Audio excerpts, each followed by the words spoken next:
2 hours of drive.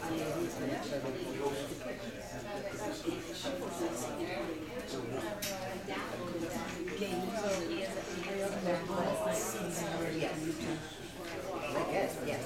Yeah, I haven't been to those sites before. You go, Jack. But it just sounds like that's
Thanks for coming, and my best to Leo.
Okay, call the meeting to order. Please rise to the flag.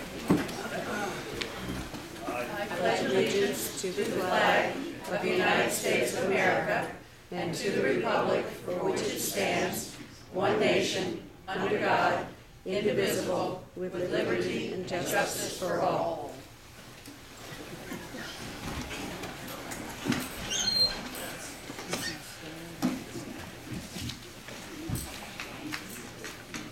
Dorothy, you want to take the roll call, please? If you didn't say it, I was going to. Councilmember Van Buren. Here.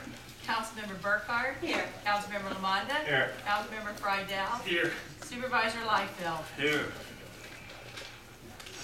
Received the minutes of the last meeting. What's your pleasure?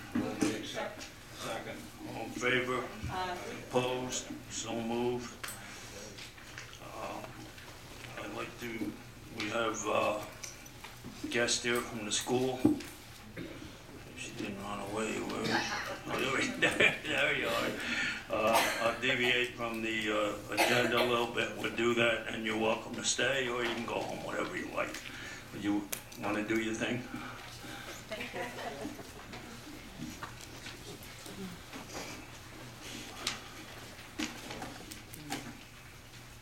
I didn't know running away was an option. Could have been. My name is Phyllis Spiegel McGill. I'm the superintendent of schools for Ontario Central School District. My name's Dan Spencer. I'm one of the Board of Education trustees at the Ontario Central School District. And I'm Tom Hickey, I'm another trustee.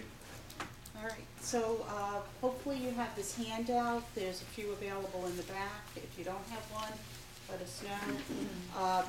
And this is our budget presentation to you tonight. And I want to start by first of all going over the title, because it was very important for us to capture this essence in the budget, which is the finances of future district planning, improving the student experience, and improving student learning with reduced financial resources. So while we are working on a budget and we understand our fiduciary responsibilities for the budget, we want to make sure that that we're always addressing the students' needs, because that's our priority. Now, I don't know which way you want me, because okay, there we go. All right, so in any school district, any budget presentation, we're obligated to talk about the students and their performance. Now, there's many ways to measure student performance, but the state education department has one way, and that's on their assessments that we administer. And in grades 3 through 8, we just finished both the English Language Arts assessment as well as the math assessment. So if you flip to the first page, what the state looks at is something called AYP, or it's also called Adequate Yearly Progress. And what they do is they look at the first group being elementary and middle, which is really 3rd through 8th grade, and then they look at secondary, which they're basically looking at performance on the Regents exams, so at the high school. And when you look at our performance on these state assessments, we have passed ELA and math and science at the elementary middle level, ELA and math, English Language Arts and math at the secondary level, and we met the graduation requirement, which is 80% that's set by the state. In fact, the state sets it as 80% as the minimum across every group and subgroup within the school district. When you look at students with disabilities, what they do is they say, all right, we want to look at our at-risk groups. So one would be as if there was a high number of kids who were from a minority population, racial, they would look at that. But we don't have enough students to separate the data that way. But they do look at students with disabilities in our district, and they look at economically disadvantaged. So students with disabilities are kids that have IEPs, individualized education plans, and what happened this past year, and the year before, is we did not make adequate yearly progress for students with disabilities in grades 3 through 8. And we also did not make it in math. And as a result, because of that, we've had both, and you'll see it on the next page, the breakout, is that Phoenicia Elementary School and the middle school have been identified as schools in need of improvement year 1. Now, the thing to note is that you need to have 30 kids to make a subgroup for an analysis.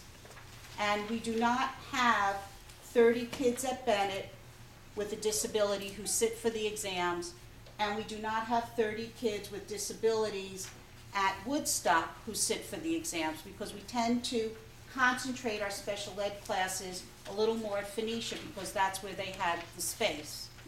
And as a result of that, when we look qualitatively at the information in terms of how our kids doing with disabilities at Woodstock and Bennett, we see the same pattern. So even though that we didn't get dinged by the state for that, we need to know overall we have to improve how students with disabilities are doing in school. Now, a couple of reasons why to even buy into this whole adequate yearly progress is, first of all, once we were identified as a school in need of improvement, we immediately had to set aside $50,000 from our Title I money to use for tutoring for kids who receive free and reduced lunch at Phoenicia, and at the middle school, even though we passed those categories, they use that as their consequence because they're worried about kids who are who are economically disadvantaged.